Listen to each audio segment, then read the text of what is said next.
ইমাম মালিক রহমতুল্লাহ আলাইহি বাপরে বাপ, একজন কত বড় বড় ব্যক্তি, এরকম বড় বড় ব্যক্তি কোটি কোটি জমে গেলেও ওই সাধারণ নবীজির সাহাবী কেউ সাধারণ না, সবাই অসাধারণ।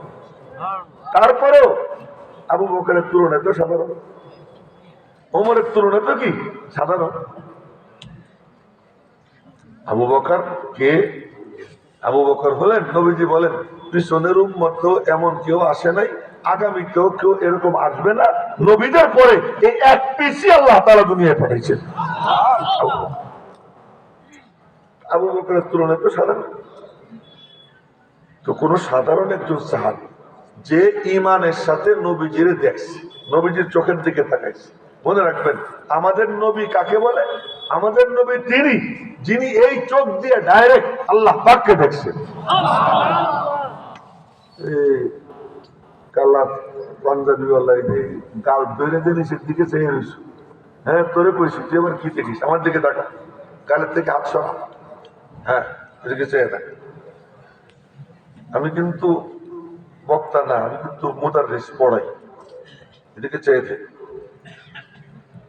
তো বলতেছিলাম এগুলো সাধারণ সাহাবী।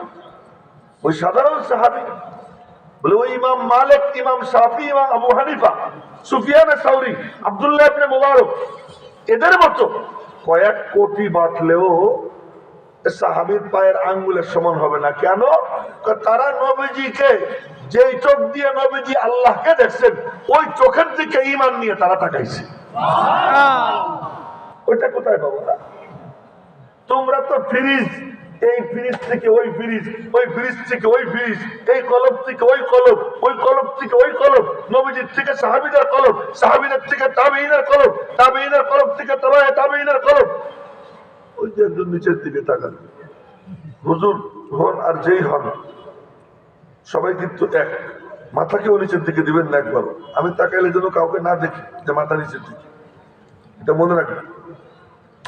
এই যে কলমে আস্তে আস্তে আমার পর্যন্ত কোরআন শরীফ আসতে কত কলম পাল্টাইছে বলেন তো? কত কলম পাল্টাইছে। আর নবীজি যখন তেলাওয়াত করতেন তো বলতেন কি, এই আয় তোরা, সাহাবীরা দৌড় দিত। আর নবীজি বলতেন খুযু আন্নী রুতবা, নাও তোমরা আমার কাছ থেকে তাজা তাজা, এই মাত্র ওহী আমার উপর নাজিল হয়েছে, রব্বে কারীমের পক্ষ থেকে নূর আমার সিনায় আসছে, এটা তোমরা তাজা তাজা নাও। আর নবীজি তেলাওয়াত করতেন। কোন সাহাবীর কাছে কলম কাগজ নাই 16 জন ছাড়া। 16 জনের কাছে আলাদা 16 জন বাছাই করা। এই 16 জনকে বলতেন, তাদের যারে পাইতেন তারে বলতেন যে তুমি লেখো। যায়েদ ইবনে সাবিতকে পাইলে যায়েদ ইবনে সাবিতকে, মুআবিয়াকে পাইলে মুআবিয়াকে রাদিয়াল্লাহু আনহুমা, যারে পাইতেন তারে বলতেন তুমি লেখো। কিন্তু কারো কাছে কোরআন শরীফের নুসখা ছিল না, লিখিত কোরআন শরীফ কারো কাছে ছিল না, কিন্তু একজনও বাদ ছিল না, সব সাহাবী কোরআনে কারীমের হাফেজ। সুবহানাল্লাহ, জোরে কন্না সুবহানাল্লাহ। আমরা তো কোরআন শরীফ ঘরে আছে, আলহামদুলিল্লাহ রাব্বিল আলামিন, আলহামদুলিল্লাহ রাব্বিল আলামিন, আলহামদুলিল্লাহ রাব্বিল আলামিন, ইয়্যাকা না'বুদু ওয়া ইয়্যাকা নাস্তাঈন, ইয়্যাকা না'বুদু ওয়া ইয়্যাকা নাস্তাঈন। বক্তব্যের মধ্যে মশগুল করাইতেই থাকি। আলাম তারা কাইফা ফাআলা রাব্বুকা বিআসহাবিল ফিল। আমার খাদেমরে আমি কষ্ট করাই, কত তুই ভালো করে কয় সিরাতাল লাযিনা আন'আমতা আলাইহিম। ও কয় কি সিরাতাল লাযিনা আন'আমতা আলাইহিম, মানে নুন আর হামজারে একসাথে করে ফেলায়। আমি ওরা কষ্ট করাই, ভালো করে বল সিরাতাল লাযিনা আন'আমতা আলাইহিম, বারবার মশগুল করাইতেছি। এরপরেও দিয়া হয় না। সাহাবীদের সামনে নবীজি একবার তিলাওয়াত করতেন, দিলের দুয়ার খুইলা, চোখের খিড়কি খুইলা, কানের জানালা খুইলা, দেহ মনে একত্রিত কইরা মালিকের কালাম ছিনাই নিবে এই জজবা নিয়ে শুনতো। শুনতে দেরি, দিলের মধ্যে কাঁপতে একটু দেরি হইতো না। সব সাহাবী হাফেজে কোরআন ছিল। আমরা ওয়াজ মাহফিলে বস শুনি, প্রতি শুক্রবারে জুমার বয়ান শুনি, যার যার মোবাইল ছিল। আর একদিকে মন থাকে, ওয়াজ শুনি পাঞ্চা পাইতে থাকে, মনোযোগ নেই। ওয়াজ শুনি বাদাম খাইতে থাকে, মনোযোগ নেই। তো তোমার কাছে আল্লাহ তো ঠেকে না, আল্লাহ দেয় তারে যে নিজের ঠেকা মনে করে, আল্লাহ আমি আইছি, আমার সিনে একটু দেও না, অল্প একটু দেও না, একটু নূর দেও না, একটু তোমার কোরআনের ছিটা ফোটা আমার সিনের মধ্যে দেও না। এরকম মালিকের সাথে যে গল্প করে, ও যদি পিচ্ছিও হয়, আল্লাহ পাক করছি না কোরআন জমা কইরা ওই পিচ্ছিরে আল্লাহ তাআলা ইমামও বানাইয়া দেয়। বুখারী শরীফের এক হাদিস মনে পড়ে গেল, শুনে বলি। ওই যে একজন এখানে বসে, ওই দিকে, আমি তো এখানে বসা, এটা কেউ করবেন না। মজলিস এক বালতি দুধ নষ্ট করতে পেশাব লাগে এক ফোঁটা, মনে রাখবেন। এই যে কয়েকশো মানুষের মজলিস, এটা নষ্ট করতে লাগবে লোক একজন। এই কাম কেউ করে না, বড় গুনাহ হবে। এদিকে চেয়ে তো বলতেছিলাম, পিচ্ছি হইলেও আল্লাহ তারে দিয়ে দেয়। তোরা শুনিস মনোযোগ দিয়ে। বুখারী শরীফের হাদিস, পিচ্ছির নাম আমর ইবনে সালিমা। কি নাম? আমর ইবনে সালিমা। আরে মনে রাখো না বাবা না, ওই যে মেসি, রোনাল্ডো, কালা জাহাঙ্গীর, তারপর তিরাম, বাইডেন, এক একটা শুয়ার। এই শুয়ার নাম মনে রেখে কি লাভ? আমাকে ইউনুস মিয়া নবীন নামে না, কিন্তু মাশাআল্লাহ বাংলাদেশের কত কোটি মানুষের সুদ করে বানাইছে বেহিসাব।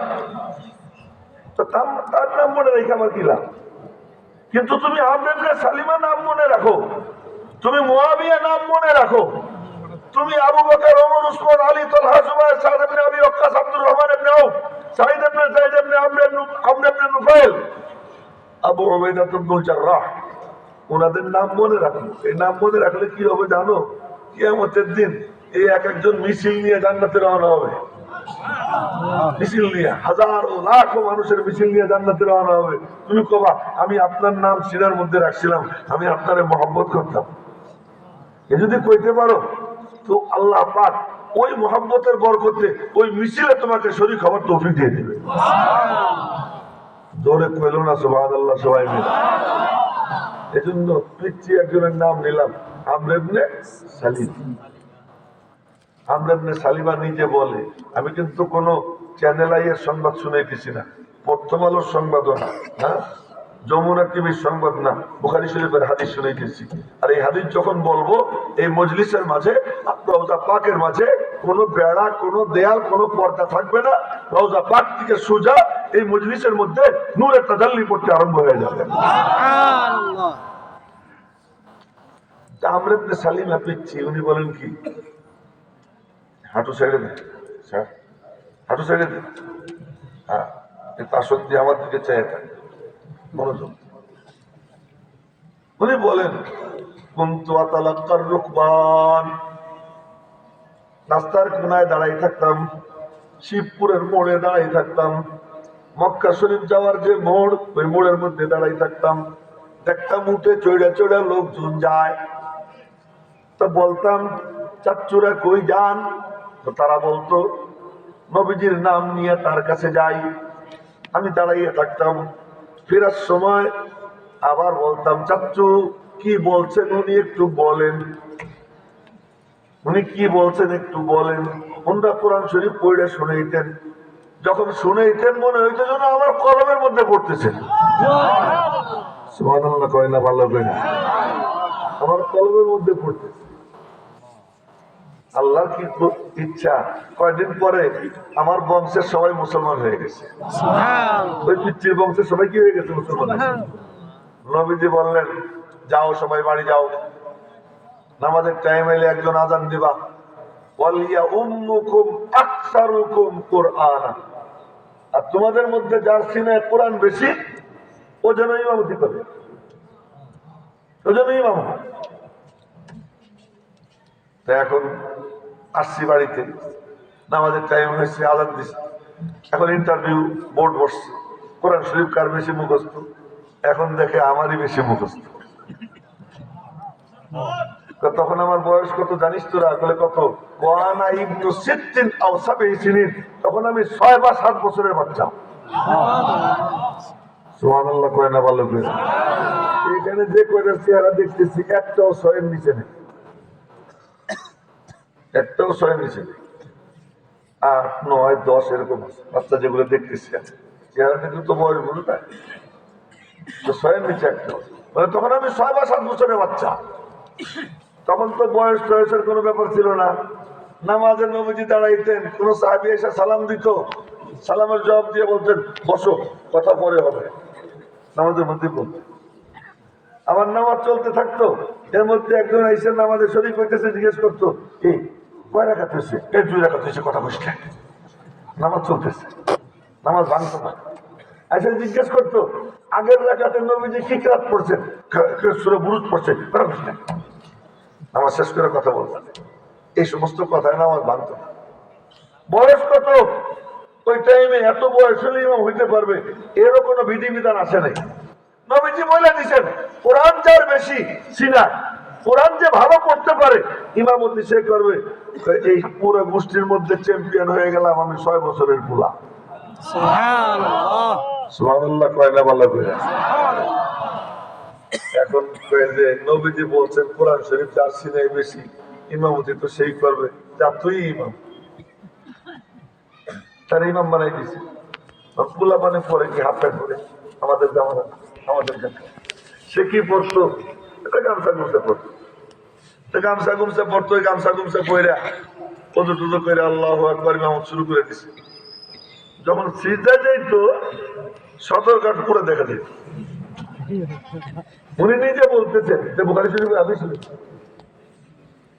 সদরঘাটে যাওয়ার ব্যাখ্যা করা লাগবে, সব বুঝে ফেলে সদরঘাট দেখা যায়। আচ্ছা, যারা নামাজ পড়তো পিছনে তারা কি, তার কি সদরঘাট বের হইতেছে, কে সে, এগুলো দেখার কোনো অবকাশ তাদের ছিল না। তারা যখন নামাজ পড়তেন তাদের হাল কি ছিল, আল্লামা জালালউদ্দিন রুমি রহমাতুল্লাহ আলাইহি নিজের হালাত বলেন উনি কেমন ছিলেন। ওই রুমির মতো কয়েক কোটি বাটলেও ওই সাহাবীদের একজনের আঙ্গুলের সমান হবে না। সে আল্লামা জালালউদ্দিন রুমি রহমাতুল্লাহ আলাইহি বলেন আমি নামাজে দাঁড়াইলে আমার অবস্থা কি হয় জানিস, কি হয়, উনি বলতেছেন ওনার ভাষা শুনেই, বখুদা খবর না দারম जो नमाज में गुजारम,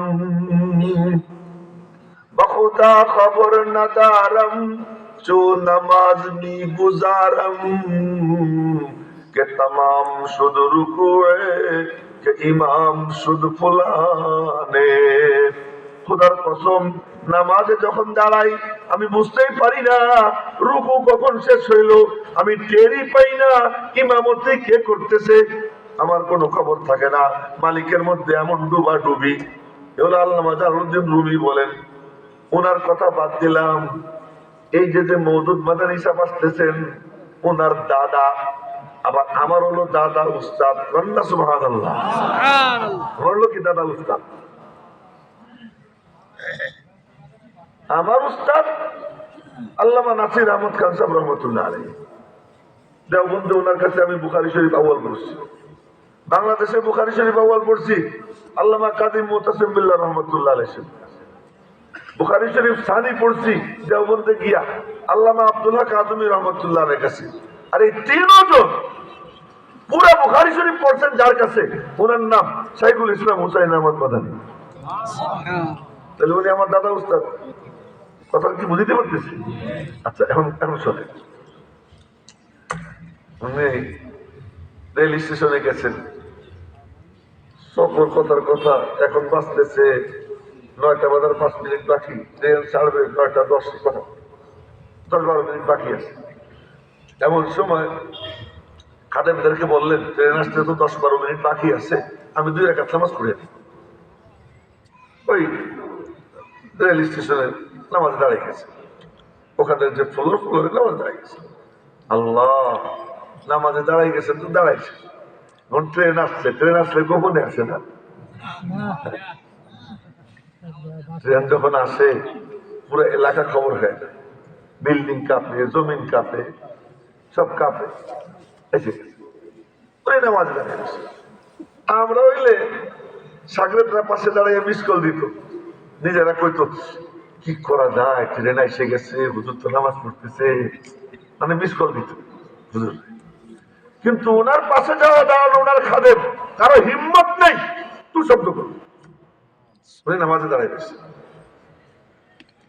এখন ট্রেনে যাত্রী নামছে, যাত্রী উঠছে, মনে হয় আস্তে আস্তে ওঠে যাত্রী না?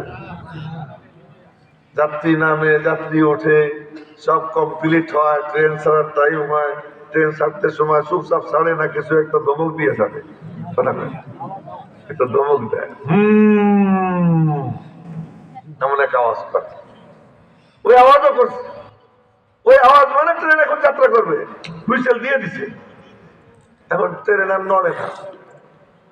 সুবহানাল্লাহ, আগামীকাল নাস্তার খেয়ে করেন আপনারা, আরো ধরে বলেন সুবহানাল্লাহ। ট্রেন আর নড়ে না, নড়ে না, নড়েই না। কেন নড়ে না? কারণ কি, এবার ড্রাইভার পরীক্ষা করা শুরু করছে, চালক পরীক্ষা করে দেখে ইঞ্জিনে কোনো সমস্যা নেই। তাহলে আর একটা কারণ থাকতে পারে, চেনটা না। জানেন নি আপনারা এটা? নরসিংদীর মানুষ তো ট্রেন সম্পর্কে ভালোই জানে। চেনটা না, কেউ চেন টানলো নি, পুরো ট্রেন খবর নিয়ে দেখে কেউ চেন টানে নি, চেনও টানে না, ইঞ্জিনেও সমস্যা নাই, কিন্তু ট্রেন চলে না। ওখানে গিয়ে হুসাইন আহমদ মাদানী কোনি দিয়ে ঠেকে গেছে, কথা কয় না, উনি তো নামাজে দাঁড়িয়ে গেছে, নামাজে দাঁড়িয়ে গেছে। এখন সব অস্থির, কি করা যায়, কি করা যায়। এর মধ্যে সবাই চেয়ে দেখে আল্লাহর বান্দা নামাজ খতম করছেন।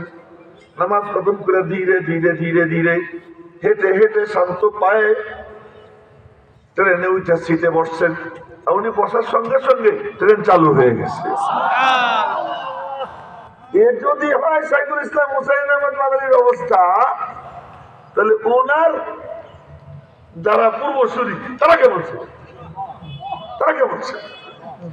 এখন আমি বলতেছিলাম, ওই পিচ্ছি নামাজ পড়ায় মেমতি করে কে সতর্কাত বাইরে হয়ে যায়। ওই যারা পিছনে নামাজ পড়ে সাহাবি, তারা তো সিজদায়, তারা কি দেখবে?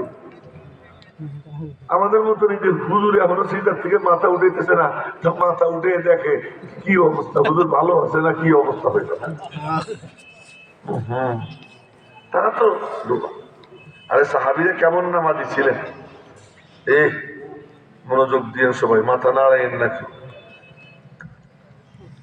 এক সাহাবি বিয়ে করছেন, বাসর করে গেছে, যুবক বাসর করে গেছে। বউরে বললেন, আজ আমাদের সবচেয়ে সুন্দরতম রজনী, চলো তুমি 2 রাকাত নামাজ পড়ো, আমি 2 রাকাত নামাজ পড়ি, তুমি যাও আলাদা পড়ো, আমি আলাদা পড়ি, মালিকের সাথে একটু গল্প করি, তারপরে আমরা একসঙ্গে থাকবো। এই উনি গিয়ে নামাজে দাঁড়াইছেন, বউ গিয়ে নামাজে দাঁড়াইছে। বিবি নামাজ শেষ কইরা স্বামীর কাছে এসে বসে রয়েছে। উনি নামাজ পড়তেছেন তো পড়তেছেনই, পড়তে পড়তে 2 রাকাতে পুরো কোরআনে কারীম খতম করে ফেলছে। যখন নামাজ শেষ করছেন, ফজরের টাইম হয়ে গেছে, বিবিরে কয় যে সরি, মাফ করে দিও, আমি যখন কোরআন শরীফ পড়া শুরু করছি আমার আর কিচ্ছু মনে ছিল না, আমার আর কিচ্ছু মনে ছিল। এ হলো সাহাবী। এই সাহাবী, এরা পিছনে মুক্তাদি আর ইমাম সামনে ওই পিচ্ছি। আর সিজদায় গেলে সদরঘাট দেখা যায়, এরা তো কেউ টের পায় না। পিছন দিয়ে যারা হাইটে যায় তারা তো দেখে। এর মধ্যে এক বেটি হাইটে যেতেছে, আমি কিন্তু বুখারী শরীফের হাদিস শুনেছি, এক মহিলা হাইটে যেতেছে, উনি দেখছেন, উনি দেখে ডাক দিচ্ছেন, আলা তুগাত্তুনা আন্না ইস্তাকারিকুম, আলা তুগাত্তুনা আন্না ইস্তাকারিকুম। এ মিয়ারা, তোমরা এত ব্যর্থ মানুষ, যারা ইমাম বানাইছো তার পাছাটাও একটু ঢাকার ব্যবস্থা করতে পারো নাই। সবাই মিলে একটু চান্দা তুইলা ওর পাছা ঢাকার একটু ব্যবস্থা করো। এই আওয়াজ মুসল্লিদের কানে গেছে। আমর ইবনে সালিমা বলেন, নামাজ শেষ করে সবাই মিটিং বসছে, মিটিং বসে চাঁদা তুলছে, চাঁদা তুইলা আমার একটা নতুন পাঞ্জাবি বানাই দিছে। খোদার কসম, এত খুশি আর কোনো কিছুতে হয়নি যত খুশি এই পাঞ্জাবি পাইয়া হইছি। আমার এই হাদিস শোনানোর মাকসাদ হলো কি, ওই পিচ্ছিও যদি মনোযোগ দিয়ে শোনে পাবে, এই বুড়াও যদি অমনোযোগী হয় কিচ্ছু ঢুকবে না ভিতরে। ওই বিসমিল্লাহির রহমানুর রহিম আর বিসমিল্লাহির রহমানির রহিম কইতেই পারে না। আস্তাগফিরুল্লাহ রাব্বি মিন কুল্লি যামবি ওয়া আতুবু ইলাইহি, লা হাওলা ওয়ালা কুওয়াতা ইল্লা বিল্লাহিল আলিয়্যুল আযীম। আমি এক ড্রাইভারের ভাড়া নিয়ে চলি, মাঝে মাঝে নাম নিব না, তখন আমার গাড়ির সমস্যা, এর কদিন আগেও সমস্যা হয়েছে, তারে ভাড়া নিয়ে গেছি। ড্রাইভাররা গাড়িতে মাইর খাওয়াইতে বললে মনে করে যে আমার অভিজ্ঞতা বাড়লো, আমার গাড়ির ড্রাইভারও মাঝে মাঝে মাইকের খাওয়ায়। যাই হোক, তো এই কারণে ভাড়া নিচ্ছি। তারা আমি বহুবার ঠিক করে দিচ্ছি লা হাওলা ওয়ালা কুওয়াতা ইল্লা বিল্লাহিল আলিয়্যিল আযীম, কিন্তু কি কা লা হাওলা ওয়ালা কুওয়াতা ইল্লা বিল্লাহিল আলিয়্যিল আযীম, আলিয়্যিল আযীম। কেন এই জায়গা দিয়ে সরে না, মনোযোগ নেই।